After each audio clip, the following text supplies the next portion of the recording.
ஒரு collector mid நைட்ல சுடுகாட்டில் கட்டில் போட்டு தூங்குறாரு அப்படிங்கிறது தான் ஜூனியர் விடலாம் ஆனந்த விடலாம் அட்டை படமாக வந்தது. உலகம் முழுக்க பேசப்பட்ட ஒரு படம், ஒரு காட்சி. உலகம் முழுவதும் பேசணும் அப்படிங்கிறதுக்காக நான் போய் இல்ல, அதுக்காக நீங்க பண்ணல. அந்த தருணங்கள் அப்படியே சொல்லி அப்படி வந்து அந்த சுடுகாட்டு நைட்ல என்ன நடந்தது? அப்ப நீங்க வந்து ஒரு சுடுகாட்டுல ஒரு ஐஏஎஸ் அலுவலர், அது வந்து யாருமே அப்படி இல்லையே சார். சுடுகாட்டில் போய் யாரும் கட்டில போட்டு எந்த கலெக்டரும் படுக்கலையே சார். நீங்க போய் படுத்திருக்கீங்க. எனக்கு என்ன அதுல சுடுகாட்டுல படுக்கிறது என்ன நிர்பந்தம் கேட்கிறேன். சுடுகாட்டுல சுடுகாட்டுல படுக்கிறவனு எனக்கு என்ன ஆசை? என்ன நிர்பந்தம் இல்ல, சுடுகாட்டுல படுக்கிறவனு ஒரு ஐஏஎஸ் அதிகாரிக்கு ஆசையா? எல்லா மக்களையும் திரும்பி பார்க்க வைக்கணுங்கிறதுக்காக எத்தனையோ வேலை இருக்கையில் நான் ஏன் சுடுகாட்டில் போய் படுக்கிறேன்? அன்றைக்கு அப்படி ஒரு நிலை. நம்ம சின்ன வயசில் என்ன, கிராமத்தில் என்ன, சுடுகாட்டில் இருக்கையில் நம்ம அந்த பக்கம் போக மாட்டோம். சுடுகாட்டில் அதை கடந்து அல்லது கொஞ்சம் மாலை நேரமாக இருந்தால் கூட, அல்லது ஈவன் நண்பகல் நேரத்தில் கூட, அந்த உச்சி வெயில் நேரத்தில் கூட அந்த பக்கம் போகிறதுக்கு அச்சப்படுவோம். சின்ன பிள்ளையாக சிறுவர்களாக இருக்கிறப்ப அது கொஞ்சம் மாலை லேசாக இருட்ட ஆரம்பிக்கிறப்ப அந்த பக்கம் போக மாட்டோம்.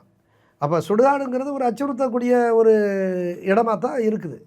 அப்போ அந்த சுடுகாட்டில் ஒரு ஐஏஎஸ் அதிகாரி எதுக்காக படுக்கணும்? அது ஒரு நிர்பந்தம், அந்த ஒரு சூழல். என்ன நிர்பந்தம், என்ன சூழல்? என்ன சூழல்? நான் இந்த விசாரணை உங்களுக்கே நான் சொல்லியிருக்கேன். உயர் நீதிமன்றம் என்னை லீகல் கமிஷனராக நியமனம் செஞ்சுருக்கு. அந்த நியமனம் செஞ்சுருக்கக்கூடிய இது வந்து கிரானைட் முறைகேடுகளை விசாரிக்கணும். கிரானைட் முறைகேடுகளை வந்து விசாரிச்சுட்டேன், தகவல் ஓரளவுக்கு திரட்டிட்டேன், ஆய்வுகளை செஞ்சுட்டேன். இப்போ இந்த சூழலில் இறுதியாக எனக்கு ஏற்கனவே வந்த ஒரு புகார், அதில் வந்து இந்த முறைகேட்டாளர்கள், கிரானைட் முறைகேட்டாளர்கள் நரபலி கொடுத்துருக்கக்கூடிய அந்த தகவலும் வருது. அது ஒரு புகாராக வருது. சரி, அதை இறுதியாக பார்த்துக்கலாம். அது ரொம்ப சென்சேஷனாக இருக்குது, பரபரப்பை உருவாக்குது.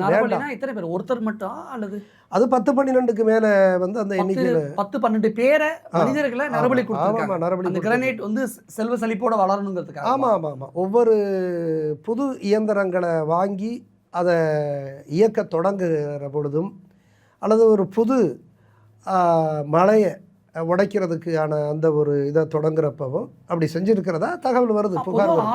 ஆடு மாடு கோழி எப்படி தானே சார் பலி கொடுப்பாங்க? மனிதர்களே பலி கொடுக்குறாங்க. மனிதர்களே பலி. எனக்கும் இப்போ நீங்கள் கேட்குற மாதிரி தான் எனக்கும் வந்து ஒரு அதிர்ச்சியாகவும் வியப்பாகவும் இருந்துச்சு. அப்புறம் எனக்கு என்ன ஆசையா, நான் ஒரு அதிகாரி, நான் உண்மையை தவிர வேறு எதையும் பொய்யாக புனையக்கூடாது. அது நியாயம் இல்லை, தர்மம் இல்லை, அறம் இல்லை. நான் உண்மையை தேடிக்கிட்டு சரி உண்மையிலேயே நான் என்ன நடந்திருக்குங்கிறத பார்க்கையில் இப்படி ஒரு புகார் வருது.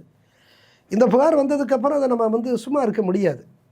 அது ஒரு மோசமான ஒரு தீவிரமான ஒரு புகார்.